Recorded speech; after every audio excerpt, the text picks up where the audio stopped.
Hi, it's Finnabair here and welcome to my studio.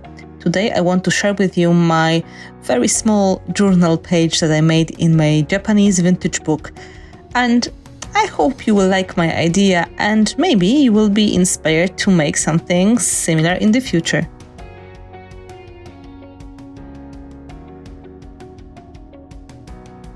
My journal is very small and I absolutely love making these little pages. And in every page, I want to include elements such as tea stains or tea bags. And it also happened this time. But I really wanted to have my fish transfer to be the real star of the show. I really wanted to capture this nostalgic vintage feeling, so I picked a very old photo, the one I bought years ago in the antique shop. And I cropped it to the right size so it fits nicely into my book. There are 4 people on the photo, 4 women, and girls. So I was thinking it's going to be a perfect one for the page that is going to be inspired with the ocean and the fish. I put the photo on the piece of chipboard, so it's going to be more sturdy and flat. And then I could focus on making my composition. As you can see, my pages were already primed with simple coats of gesso. I never really covered the whole pages in this book. I always love to feel and see the natural colors of the vintage paper and a little bit of the Japanese print on the top.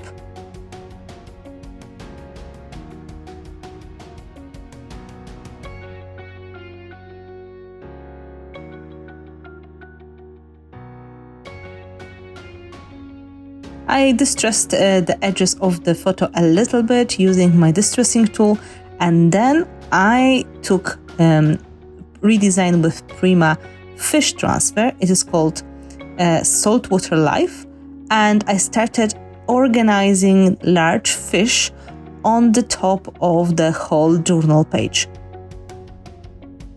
Transfers are in fact big size ribbons, so they're really easy to apply.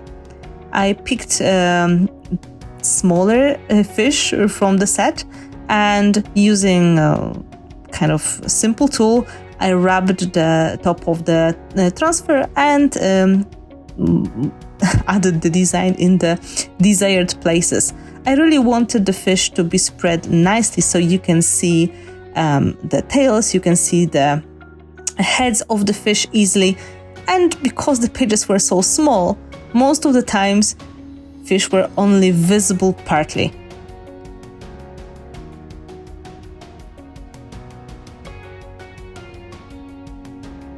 When I was adding the fish, I came with the idea I need a little bit of the delicate texture, and here is when I used almost transparent medical tape. This is the tape you can get in the pharmacy.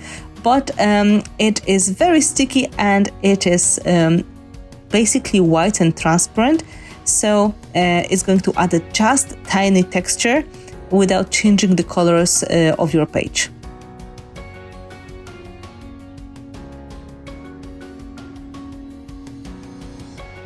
I placed the tape mostly under the photo, and I made sure the edges of the tape will be nicely cut. And then, after this, I started looking for different paper scraps to organize the space under the photo in the nice way, having some interesting paper pieces visible, some pages from the old book and parts of the tea bag, whatever I really had on hand.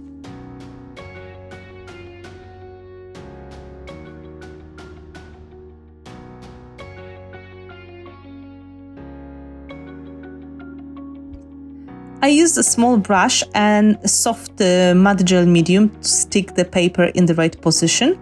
And then, for the good balance, I added a little bit of the printed paper on the top of the page as well. Bit by bit, adding the transparent tape and paper pieces, I started to build the whole composition.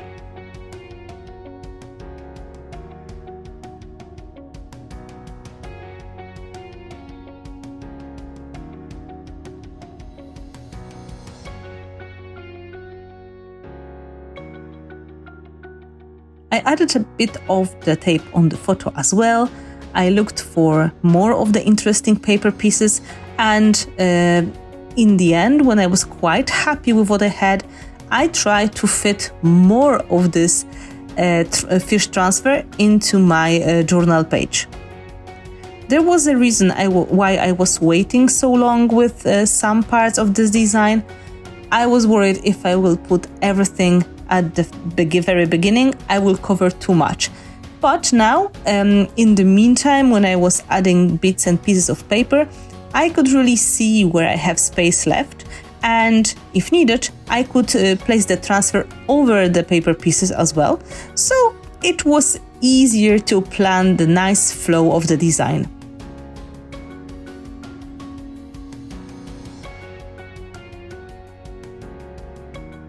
Transfers are quite sticky, so it's not a problem to layer them on the top of the tape or the scraps of paper. This is quite convenient, and I absolutely love the crisp images they give you.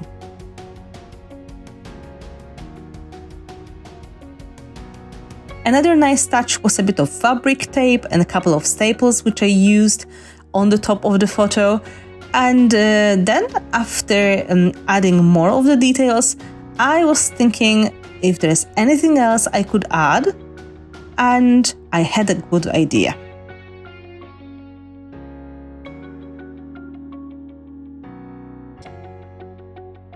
First of all, I found mini tags, the ones that you can put on an item you would like to sell in the vintage shop. And I was thinking there will be really nice touches next to the photo. And on the other hand, I also found a bunch of lace, which I was sure is going to be great middle ground between this vintage lace and a little bit of the seaweed.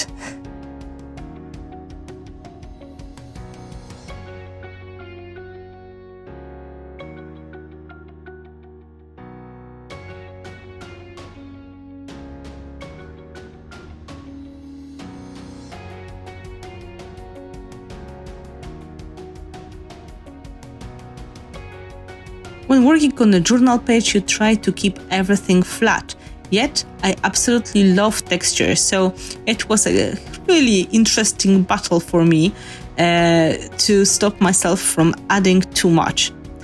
I added lace details, so the imitation of the seaweeds, I added some staples, and finally I was looking for the perfect space for the smallest fish from my selection. And I already started thinking about little bits and finishing touches.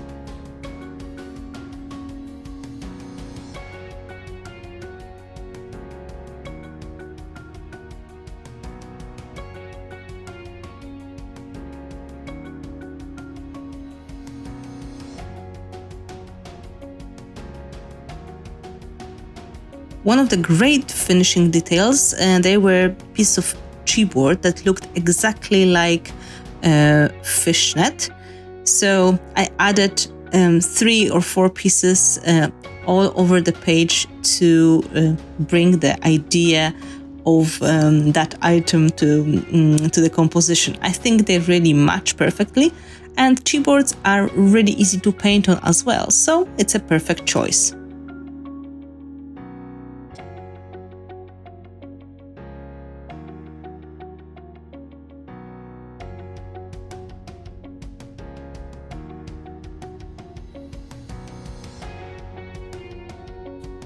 When I dried all of the elements, so I could work safely, it was time to start working on the color palette. I really wanted to keep it naturally vintage brown with the touches of blue, so I absolutely followed the original colors of my spread.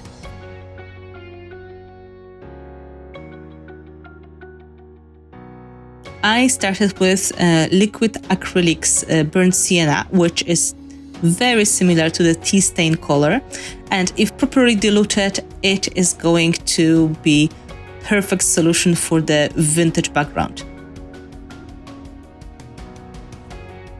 Burnt sienna is a perfect choice when it comes to the browns, and the second tone I would like to include, there were shades of blue that will be as similar to the fish color as possible.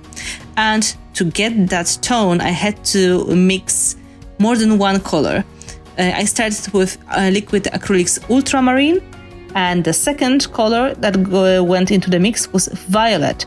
So I was able to get this color of the old ink, the one that you can see in some of the older documents. Beautiful, cold shade of blue, almost cobalt, and a little bit of mixing was absolutely worth it. The color came out perfectly. The whole technique of painting with a small brush and adding a lot of water is really rewarding. It's like creating watercolor effect using permanent paint. So at the very beginning, you can make the colors flow and you have a lot of creative freedom. But once you like what you have, you can dry it with a heat gun and it turns permanent. I tried to distribute browns and blues kind of evenly on the pages so I can see both colors easily. And this kind of painting is really easy if you dry first layer of the paint and then you keep adding more. This way, paints don't mix with each other, they just stay on the project next to each other, and that's how you get really crisp colors. When the paint was dry, I could start adding details, and now it was time for my white pen. First, I tried adding some white air bubbles on the top of my page, trying to create the look of the underwater life. But soon I realized these details were not too visible. So I switched my white pen into very common blue pen and started adding some lines and scribbles, which are going to frame the composition a little bit and also remind this freehand doodles that we make sometimes on the margin of the book or in our notebook when we are thinking about something.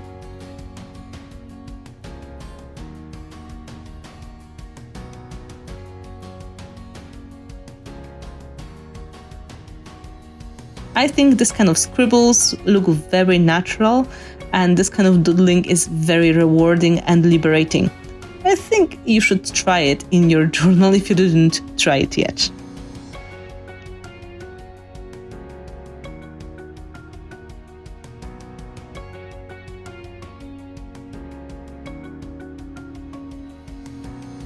I glued my image in, and once it was in the right position, I could find a perfect quote, something from my box that I always have on my table. And I just have some random sayings in Polish language taken from an old novel. And this way you can always find something that is going to make your page complete.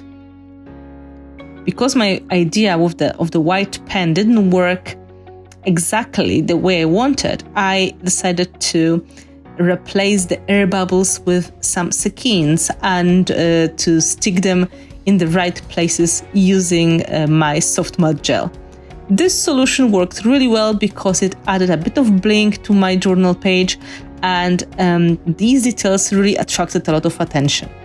I placed most of the sequins near the image, near the photo, and then I added a little bit more under the composition and on the top as well, close to the top edge of the page.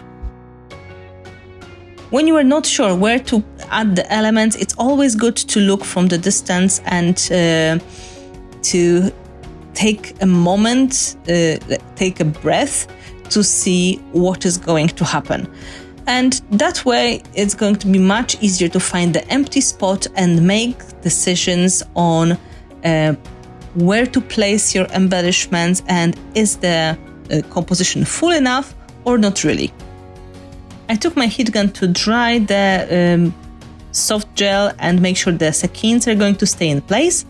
And I covered the photo to make sure it is not going to be dirty when I will splatter the leftovers of the blue paint and create more of the water bubbles effect on my journal page.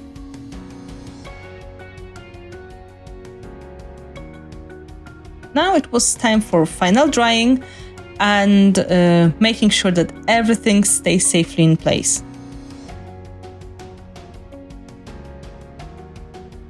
As you can see, you can find inspiration in the most unusual places, such as furniture transfers, and if you really want, you can include unusual elements into your journal page. I hope you enjoyed the process, and I really invite you to come back again. Thank you so much for watching. Don't forget to give the thumbs up and subscribe. See you soon, and I wish you a wonderful creative time.